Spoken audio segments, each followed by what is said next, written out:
अजी जाने दीजिए ना, आप तो कहीं जाने भी नहीं देते हैं। 2 ही घंटे की तो बात है, फिर तो वापस आ ही जाऊंगी। एक ही बात को तुम रट लगाई हुई हो, जाना है जाना। तुमको मना कर दिए एक बार तो तुमको समझ में नहीं आ रहा।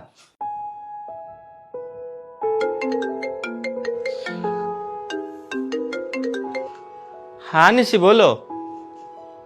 हाँ हाँ, जाओ ना, जाओ जाओ। हाँ ठीक है, बता देना। हाँ। अरे रामू, तुम अपनी बीवी से इतना डरते क्यों हो? उसकी हर एक बात मानते हो, एकदम अपने सर पे चढ़ा के रखे हो, कभी उसको कुछ मना नहीं करते हो। मैं उससे डरता नहीं हूँ साहब, बल्कि उसका इज्जत करता हूँ, सम्मान करता हूँ, कद्र करता हूँ। ऐसा क्या है उसमें इतने सर पर चढ़ा रखे हो? न शकल है न पढ़ी लिखी है। इतना भाव नहीं देना चाहिए इन लोगों को। मुझे इस बात से कोई फर्क नहीं पड़ता साहब कि वो कैसी है। मुझे तो इस दुनिया में सबसे प्यारा रिश्ता उसी का लगता है। ओह अच्छा, जोरू के गुलाम। और तुम्हारे लिए रिश्ते नाते कोई मायने नहीं रखते हैं? साहब जी, माँ बाप कोई रिश्तेदार नहीं होते हैं, बल्कि वो भगवान होते हैं। उनसे हम लोग रिश्ता नहीं निभाते हैं, उनकी पूजा करते हैं। भाई बहन के रिश्ते भी जन्मजात होते हैं। दोस्ती का रिश्ता भी मतलब का होता है। आपका और मेरा भी रिश्ता सिर्फ ज़रूरत और पैसों का है। पर पत्नी बिना किसी करीबी रिश्ते के होते हुए भी हमेशा के लिए हमारी हो जाती है। अपना सब कुछ पीछे छोड़ करके, घर द्वार, रिश्ते नाते, सब कुछ। वो हमारे सुख दुख की अर्धांगिनी बन जाती है, सहभागी बन जाती है, आखिरी सांसों तक। साहब जी, पत्नी कोई अकेला रिश्ता नहीं है, बल्कि रिश्तों का भंडार है।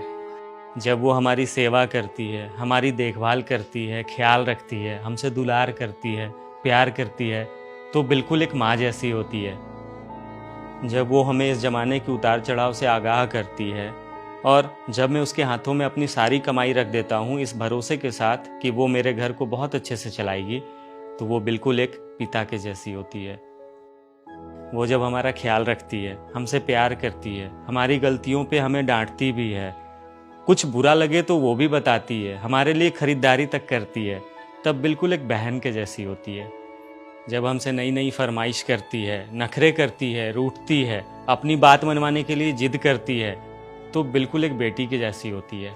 जब हमसे सलाह करती है, मशवरा देती है, परिवार चलाने के लिए नसीहतें देती है, लड़ाई झगड़ा तक कर लेती है, तब वो बिल्कुल एक दोस्त के जैसी होती है।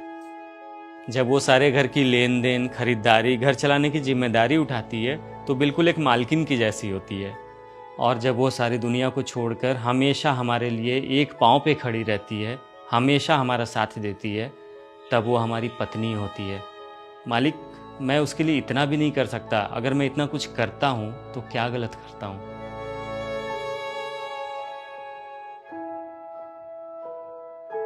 मालिक, पति पत्नी का रिश्ता बड़ा ही नाजुक होता है। वो कभी भी एक साइड से नहीं निभाया जा सकता। पति पत्नी दोनों को चाहिए कि एक दूसरे को समझे। अगर कोई पत्नी आपकी इज्जत करती है, आपकी हर बात मानती है, तो वो आपकी गुलाम नहीं है, बल्कि वो आपको खोना नहीं चाहती है, आपके साथ हमेशा रहना चाहती है, आपको दिलो जान से प्यार करती है। इसलिए ऐसे में हर पति को चाहिए कि अगर पत्नी को अर्धांगिनी कहा गया है, तो उसे अर्धांगिनी का दर्जा मिलना भी चाहिए। दुनिया का सबसे प्यारा रिश्ता पति पत्नी का होता है। बस इसे ईगो में आकर के नहीं, बल्कि एक दूसरे को समझकर समझदारी से निभाना चाहिए। तभी एक मकान घर रहेगा।